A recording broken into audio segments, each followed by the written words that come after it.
Many parents describe their child as too emotional, but what looks like a child problem is often a system pattern.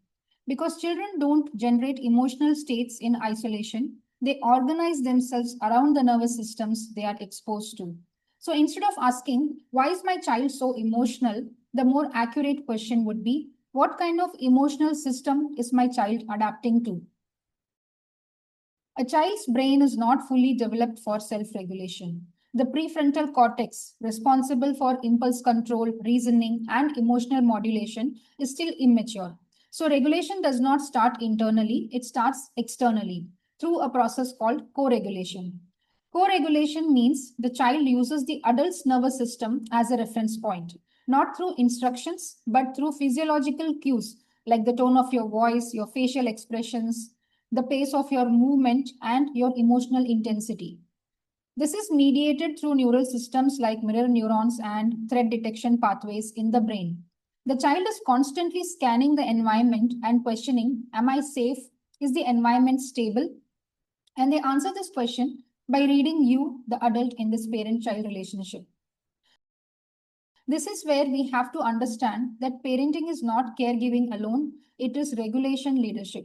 Because in any environment, the most regulated nervous system becomes the stabilizing force, and the least regulated state spreads the fastest.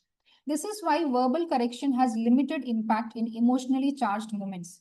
When a child is dysregulated, the brain shifts into a survival oriented state. In that state, reasoning reduces, language processing drops, and emotional reactivity increases. So when you speak, your words are secondary, your state is what becomes primary for the child. You may say calm down, but if your voice is high pitched or you sound frustrated or your body is tense and your breathing is shallow, the child is not really receiving calm. The child is receiving activation. Over time, this creates patterns. A home with frequent urgency, irritation, or unpredictability conditions a child's nervous system towards hyperreactivity. What then gets labeled as sensitive, difficult, or overreactive is often an adaptation to an unstable environment which the child has learned over time. One important clarification I want to bring in here is that this perspective is not about finding fault or assigning blame on the parent. It is about understanding influence and feedback loops. Because once you understand that emotions are systemic, you stop trying to manage the child in isolation and start stabilizing the emotional environment they are responding to. Instead of asking, how do I make my child behave? The question becomes, what am I modeling at a nervous system level? Because children don't learn regulation from instructions. They learn it through repeated exposure to a regulated adult.